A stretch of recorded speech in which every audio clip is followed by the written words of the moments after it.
Hello guys, welcome back again. आशा करता हूँ आप सभी अच्छे होंगे।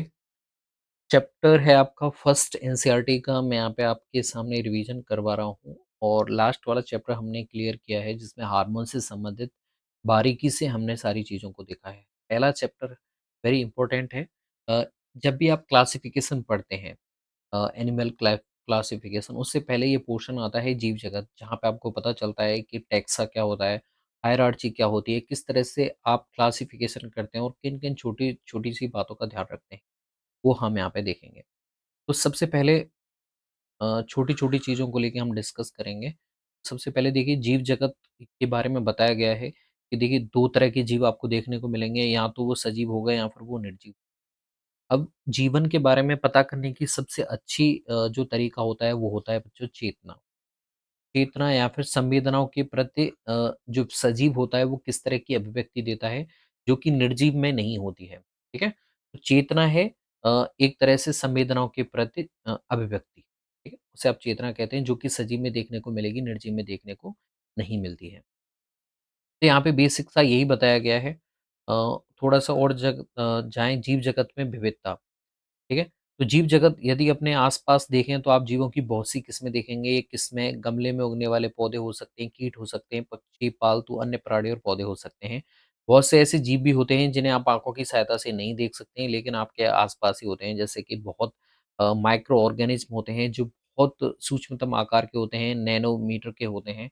उन्हें आप नहीं देख पाते हैं। यदि आप अपने अवलोकन के क्षेत्र को बढ़ाते हैं तो आपको विविधता की एक बहुत बड़ी श्रृंखला दिखाई देती है, जिसे आप जैव विविधता कहते हैं। यदि आप किसी सघन वन में जाएँगे तो आपको जीवों की बहुत बड़ी संख्या और उनकी कई किस्में, यानी कि मान लीजिए आप ये एक एरिया है, ठीक है? इसमें आपको बहुत अलग-अलग प्रकार की किस्में देखने को मिलेंगी और यही जो विविधता है, यही जो वेरिएशन है जीवों में अलग-अलग पाए जाने का, उसे ही आप क्या बोलते हैं बच्चों? जीव जगत में विविधता। देखिए, अगर आप रियल लाइफ में देखेंगे, अगर अपने आस-पास स्क्वायर एरिया में जाएँगे आप, 1000 वर्ग किलोमीटर में जाके देखेंगे तो आपको अलग-अलग जाति के लोग देखने को मिलेंगे।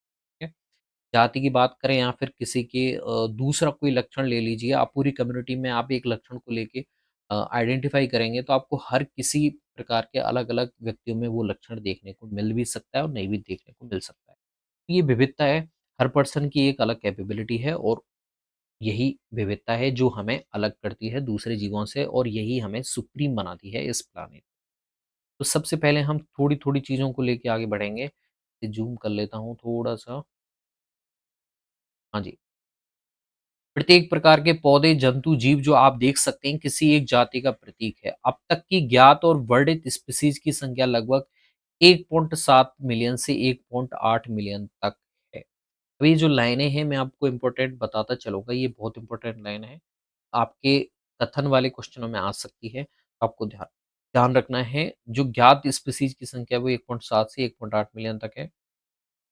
हम इसे जैविक विविधता पृथ्वी पर स्थित जीवों की संख्या तथा प्रकार कहते हैं। ठीक है?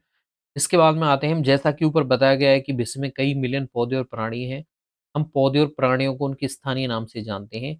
स्थानीय नाम एक ही देश के विभिन्न स्थान के अनुसार बदलते रहते हैं। यदि हमने कोई ऐसी विधि नहीं निकाली जिसके द्वारा हम किसी जीव के विषय में चर्चा कर सकें, तो शायद इससे भ्रमकारी स्थिति पैदा हो सकती है। तो अभी क्वेश्चन उभर के आता है कि वर्गीकरण क्यों करना ज़रूरी है? तो वर्गीकरण ज़रूरी है ताकि आप जीवों या फिर जंतुओं के बारे में अच्छी तरह से अध्ययन कर पाएँ, उनमें होने वाले विभिन्न प्रकार के रोगों का अध्ययन कर पाएँ, उनसे क्या लाभ हो सकता है मनुष्य प्रजाति को, वो हम अध्ययन कर पाएँ। प्रत्येक जीव का एक मानक नाम होता है जिससे वह उसी नाम से सारे विश्व में जाना जाता है। जैसे हमारे यहाँ पे आलू है, आप उसे आलू कहते होंगे, हो सकता है किसी दूसरे कंट्री में जाएँगे तो उसे कोई दूसरे नाम से पुकारेंगे। स्थानीय नाम सबके अलग-अलग हो सकते हैं। लेकिन इसका नाम जो है आलू का, सोलेनम ट्यूबेरोसम पेर्सियम, ये नाम जो है वो पूरे वर्ल्ड में एक ही बोला जाएगा। तो बॉटनिकल नेम जो हैं, जो वैज्ञानिक नाम हैं, इसीलिए आपको दिए जाते हैं ताकि आप पूरे वर्ल्ड में उसका नाम एक रहे और किसी भी व्यक्ति को उसके बारे में स्पष्ट नाम पद्धति तभी संभव है जब जीवों का वर्णन सही हो और हम ये जानते हो कि यह नाम किस जीव का है। इसे हम पहचानना कहते हैं या फिर आइडेंटिफिकेशन आपकी क्लासिफिकेशन में मेन चरण होता है। अध्ययन को सरल सरल करने के लिए अनेक वैज्ञानिकों ने प्रत्येक ज्ञात जीव को वैज्ञानिक नाम देने की प्रक्रिया बनाई है। तो इसमें सबसे जो फेमस हैं आपके Carolus Linnaeus scientist. Carolus Linnaeus scientist ही थे जिन्होंने अपने नाम को देखा और उन्होंने कहा कि क्यों ना जंतुओं का नाम और पादपों का नाम भी इस तरह से दिया जाए। तो यहाँ पे उन्होंने एक पद्धति दी, द्विनाम पद्धति। द्विनाम पद्धति यहाँ पे जिसे बायोनोमियल क्लासिफिकेशन भी कह सकते हैं या फिर द्विनाम पद्धति कह सकते हैं, जिसमें उन्होंने बताया कि जो पहला नाम होगा बच्चों, वो वंश को दिखाएगा, या वंश के बारे में बताएगा, जबकि दूसरा जो नाम है, वो बच्चों जाति के बारे में ठीक है? जैसे आप अपना नाम लेते हो, तो उसमें जो दूसरा नाम है आपकी स्पेसिफिक जाति के बारे में बहुत हद तक बता देता है, ठीक है? तो यहाँ पे भी इन्होंने इसी चीज़ का यूज़ किया कि द्विनाम पद्धति जो पहला नाम होगा वो वंश का होगा, दूसरा जो होगा वो जाति का होगा। तो यहाँ पे 2 संस्था उभर के आती हैं, आईसीबीएन और आईसीजेडएन। इनका भी फुल फॉर्म नाम पता होना चाहिए देखिए। International code of botanical nomenclature उसे बोलते हैं आईसीबीएन। और आईसीजेडएन का नाम देखिए, international code of geological nomenclature बनाया गया। वैज्ञानिक नाम की एक गारंटी है कि प्रत्येक जीव का एक ही नाम रहे। किसी भी जीव के वर्णन के से विश्व में किसी भी भाग में लोग एक ही नाम बता सकें। ठीक है? अगर आप अध्ययन करने जाएँगे तो इससे कन्फ्यूजन भी नहीं होता है। देखिए जो रिसर्च वाले स्टूडेंट होते हैं वो एक स्थान से दूसरे स्थान पे जाते हैं। ठीक है? यात्री तो क्या होगा कभी जाएगा और आ जाएगा तो उसे कोई इतनी प्रॉब्लम नहीं होने वाली है। लेकिन रिसर्च वाला स्टूडेंट है, अगर वो इंडिया में से बाहर जाता है किसी एरिया को स्टडी करने, तो वहाँ पे पता चल रहा है कि आलू का कोई दूसरा ही नाम है, तो उसे बहुत टाइम लग जाएगा कि वहाँ के नामों को ज्ञात करने में। इसीलिए जो बॉटेनिकल और जूलॉजिकल नेम है, वो पूरे वर्ल्ड में एक ही तरह के नाम देने की ये मुहिम शुरू की जाती है। तो आईसीबीएन और आईसीजेडएन ना नाम बॉटेनिकल और जूलॉजिकल यही अलग हैं, बाकी इंटरनेशनल कोड और एन से नोमेनक्लेचर नामकरण हो जाता है बच्चों। आगे बढ़ते हैं। ओके। हाँ जी। तो प्रत्येक नाम के 2 घटक होते हैं, वंश का नाम और जाति का नाम, इसीलिए इन्होंने इसे द्विनाम पद्धति का कैरोलस लिनियस नाम के वैज्ञानिक ने इन्हें सुझाया था। इसका उपयोग सारे विश्व के जीव विज्ञानी करते हैं। 2 शब्द वाली नामकरण प्रणाली बहुत सुविधाजनक रही और इसे ही ज़्यादातर यूज़ किया जाता है। जैसे आम का वैज्ञानिक नाम मैंजीफेरा इंडिका है, तो मैंजीफेरा वंश का नाम हो गया, इंडिका यहाँ पे जाति का नाम हो गया। तो जैसे इंडिका एक विशिष्ट जाति संकेत पद है, तो यहाँ पे कुछ जो नियम आपको ध्यान रखने हैं किसी भी वनस्पति या फिर जंतु का उसका नाम देने के लिए आपको कुछ नियम ध्यान रखने पड़ेंगे। कि जैविक नाम प्राय लैटिन भाषा में होते हैं। लैटिन भाषा मृत भाषा है जिसमें कोई भी परिवर्तन अब नहीं होने वाला है। मृत भाषा या डेड लैंग्वेज किसे कहते हैं जिसे अब कोई भी नहीं बोलता है। पूरे वर्ल्ड में कोई भी व्यक्ति विशेष उसे नहीं बोलता है, उसे मृत भाषा कहते हैं। तो इसे तिरछे अक्षरों में लिखा जाता है जिससे ये बताता है कि ये उद्भव लैटिन इसकी उत्पत्ति है। इन्हें लैटिनीकरण अथवा लैटिन भाषा का व्युत्पन्न समझा जाता है। जैविक नाम में पहला शब्द वंश का होता है, दूसरा पद जाति का माना जाता है। ओके। जैविक नाम को जब हाथ से लिखते हैं, तो दोनों शब्दों को अलग-अलग रेखांकित या फिर छपाई में तिरछा लिखना चाहिए, ठीक है? अगर आप हाथ से लिख रहे हैं इस तरह से जैसे मैंजीफेरा इंडिका, आपने हाथ से लिखा इसे, तो दोनों के नीचे आपको रेखांकित करना पड़ेगा। या फिर अगर अगर आप इसे प्रिंट कर रहे हैं तो वहाँ पे आपको इटैलिक इसे रखना पड़ेगा, इटैलिक में थोड़ा-सा तिरछा हो जाता है। यह इसके लैटिन उद्भव को दिखाता है, ठीक है? लैटिन उत्पत्ति के बारे में बताएगा ये। पहला अक्षर जो वंश नाम को बताता है वह बड़े अक्षर में होना चाहिए, जबकि जाति संकेत पद में छोटा अक्षर होना ज़रूरी है। जैसे मैंजीफेरा इंडिका का नाम है जैसे मैंजीफेरा पहला अक्षर जो वंश नाम को बताता है बड़े अक्षर में, जबकि जाति संकेत पद में छोटे अक्षर चल जाते हैं, ठीक है? उसके बाद में देखिए यहाँ पे लिन नाम का एक कोष्टक में दे रखा है, तो ये हैं जिन्होंने लिनियस का नाम है, कैरोलस लिनियस। यहाँ पे लिन शॉर्ट में लिख दिया है कोष्टक में जो बताता है जाति के बाद में जो भी नाम आएगा वो किसका आएगा, इसको खोजने वाले वैज्ञानिक का नाम कोष्टक में लिख दिया जाता है बच्चों, ठीक है? तो सबसे पहले स्पीशीज़ का वर्णन लिनियस ने किया था, इस वजह से यहाँ पे लिखा गया है।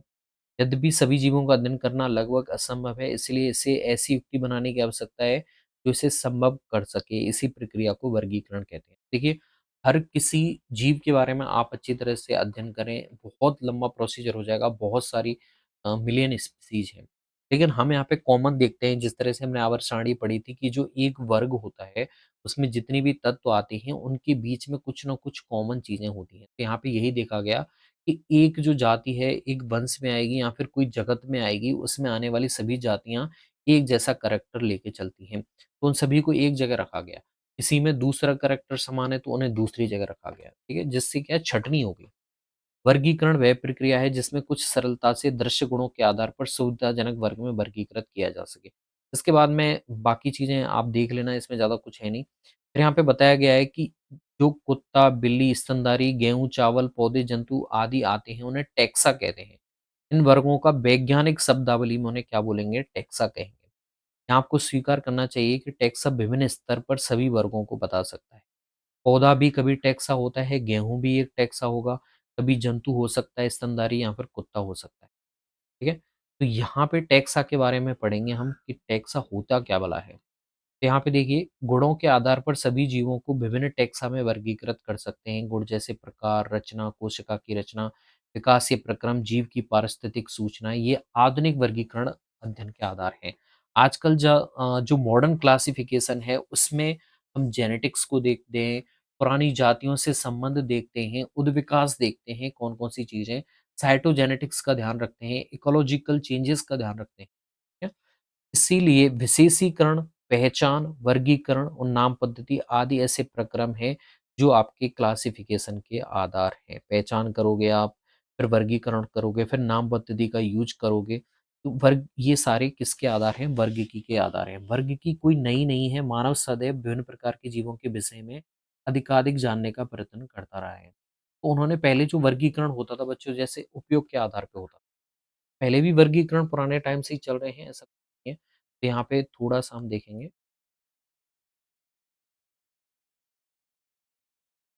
काफ़ी समय से मानव विभिन्न प्रकार के जीवों के विषय में जानने और उनके विविधता सहित उनके संबंध में रुचि लेता रहा है। इस शाखा को सिस्टेमैटिक्स कहते हैं। सिस्टेमैटिक शब्द लैटिन शब्द की सिस्टेमा से आया है, जिसका अर्थ होता है जीवों की नियमित व्यवस्था। तो लिनियस ने अपने पब्लिकेशन को सिस्टेमा नेचुरा चुना। वर्गीकरण पद्धति में पहचान, नाम पद्धति वर्गीकरण को शामिल करके इसके क्षेत्र को बढ़ा दिया गया है। इसमें जीवों के विकासीय संबंध को भी ध्यान रखा गया।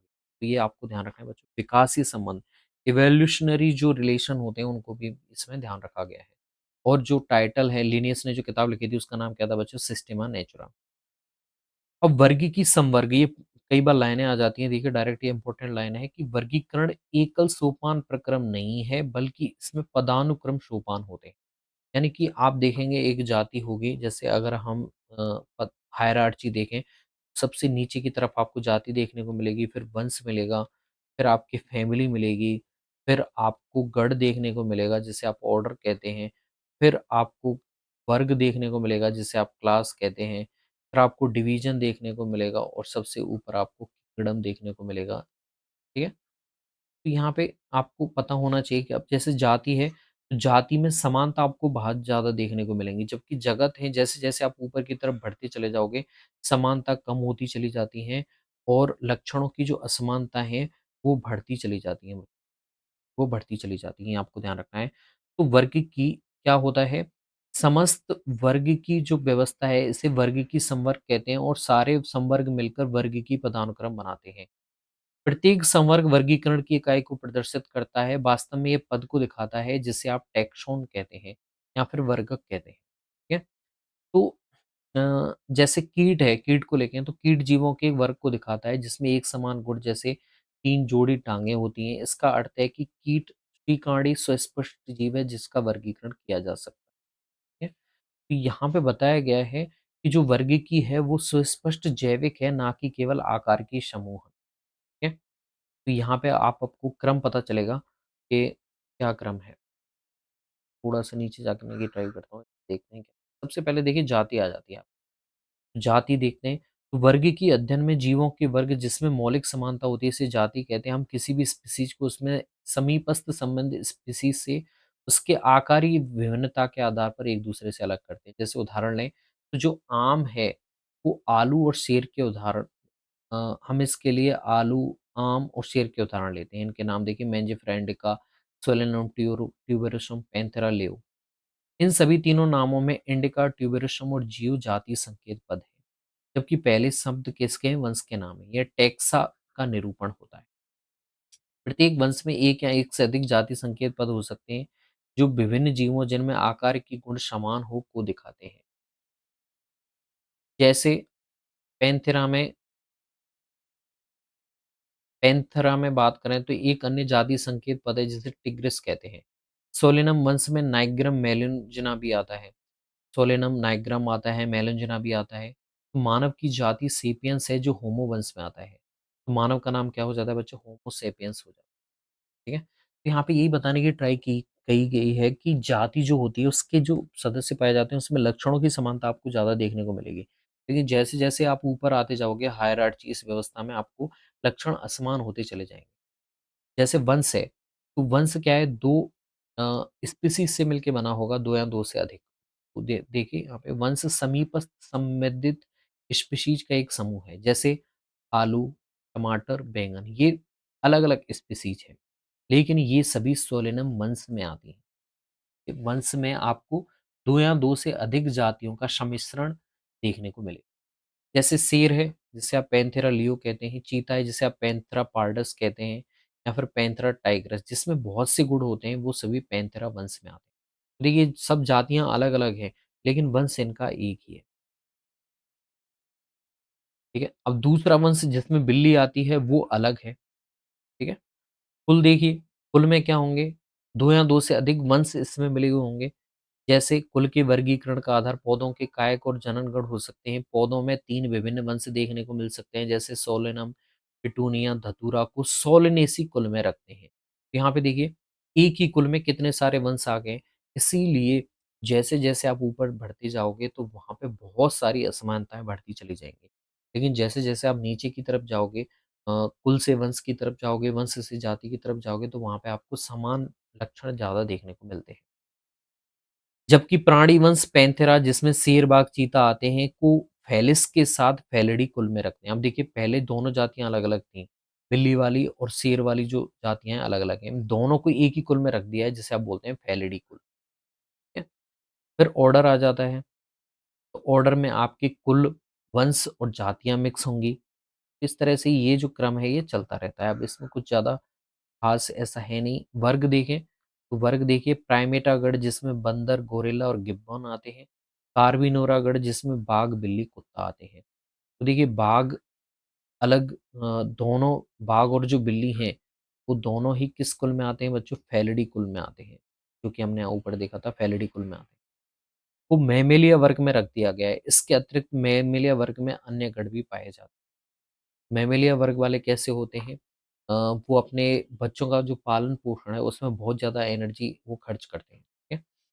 फिर संघ आ जाता है, इसमें सारे जंतु आते हैं और जिन्हें संघ कहते हैं। इन सभी को एक समान गुण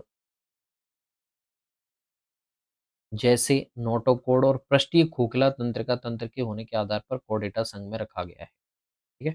यहाँ पे देखिए जाति, जाति से वंश पे, फिर कुल पे, फिर ऑर्डर, फिर क्लास, फिर फाइलम या डिवीज़न और सबसे ऊपर किंगडम। तो देखिए जो किंगडम होता है पादप जगत में विभिन्न भाग के सभी पौधों को रखा गया है। विभिन्न संघों के सभी प्राणियों को एक अलग जगत एनिमलिया में रखा गया है, जबकि अन्य जो पौधे हैं उन्हें प्लांटी जगत में रखा गया है। तो ये जो क्रम है ये कैसा है? जैसे-जैसे ऊपर आते जाओगे आपको बहुत सारी असमानताएँ देखने को मिलेंगी। तो ये जो आपको नीचे देखने को मिल रहा है ये चार्ट बहुत इम्पोर्टेंट है जो आपको ध्यान जैसे मानव, मक्खी, आम और गेहूँ इन सब का वर्ग की संवर्ग दिया गया है। तो इन सब का वैज्ञानिक नाम देखिए होमो सेपियंस, मस्का डोमेस्टिका, मेंजिफेरा इंडिका, ट्रिटिकम एस्टिवम। वंश देखिए, पहला नाम वंश, दूसरा नाम जाति का। ठीक है, ये हो जाएगा, ये आप कर लेंगे। फिर कुल देखिए इसका, मनुष्य का होमिनिडी कुल है, प्राइमेटा गण है, मैमेलिया वर्ग है, कॉर्डेटा संघ है। मस्का इसका वंश है, म्यूसिडी, डिप्टेरा, इंसेक्टा, आर्थ्रोपोडा। आम कैसा है बच्चों? डाइकोट है, जबकि गेहूँ मोनोकोट है। ठीक है।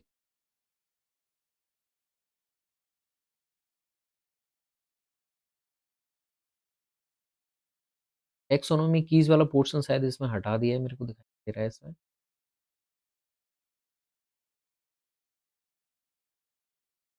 चलो कोई दिक्कत नहीं है।